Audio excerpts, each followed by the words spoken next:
We are all equal regardless of religion, race, colour and sexuality. Stop fanning the flames of division and stop trying to fuel the fire of genuine racism. Black lives matter. Now of course they do and nobody disputes that. But what on earth has this got to do with the United Kingdom? Although a death was caused for this very sad incident, there is no evidence to suggest that race had anything to do with it. The media have once again abused its power to magnify an isolated incident. Get this, back in 2019, out of 44 million black African Americans, just 9 were shot dead who were unarmed. This year there's just been 3 people. More people have already died through this rioting, so come on, let's have some perspective here please. Now people are making out George Floyd to be a martyr, but he was certainly no saint. He had a long list of crimes and jail time. But let's face it now, this has nothing to do with the man. It's an excuse for the far left to whip up hate and division. An excuse for people to break lockdown, go looting, beat up people and cause mayhem with an issue that doesn't really significantly exist in the UK. Our glorious nation has done more than any to tackle racism. The diversity indoctrination that's prevalent in all aspects of our society, from schools to workplaces, has given BAME people more opportunities now than ever. You know, it could be suggested that there's more racism towards white people, as people are often selected for jobs based on the colour of their skin and not ability. I mean, when you watch TV adverts, BAME are highly disproportionately represented in terms of the general population, as we see all races and ethnicities represented, which is fantastic. Now, diversity is a great thing, but this should never stop the best person getting the job at the end of the day. And we know white people are being turned away because of the colour of their skin. The BBC themselves have put out an advert asking for only BAME applicants. I mean, how is this not racist? We've seen police officers selected purely because they are gay, and this is wrong. The people supporting the Black Lives Matter rioting in the US and encouraging similar actions here in Britain don't even know that the first serious debt incurred by the UK government was to buy African slaves out of slavery nearly 200 years ago.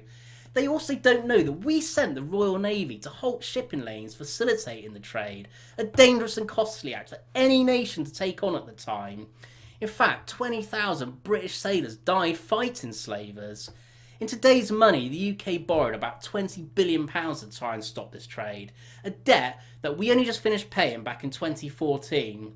It's likely many of you watching this contributed to help paying this off. Now we are hearing this term white privilege being bandied about by the far left extremists to try and make white people feel guilty about the colour of their skin.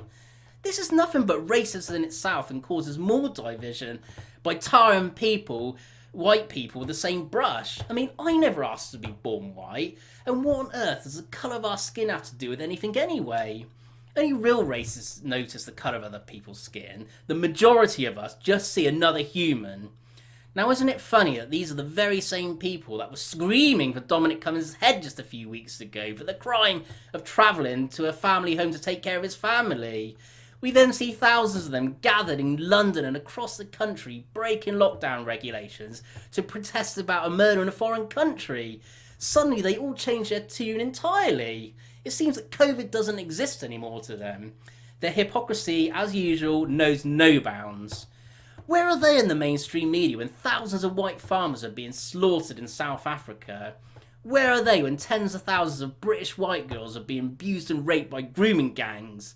Why are there no protests about all the young black men being killed by knife crime in London? Or protests at black men being traded as slaves in Libya?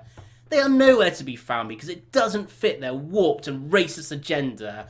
Once again, their mask has slipped.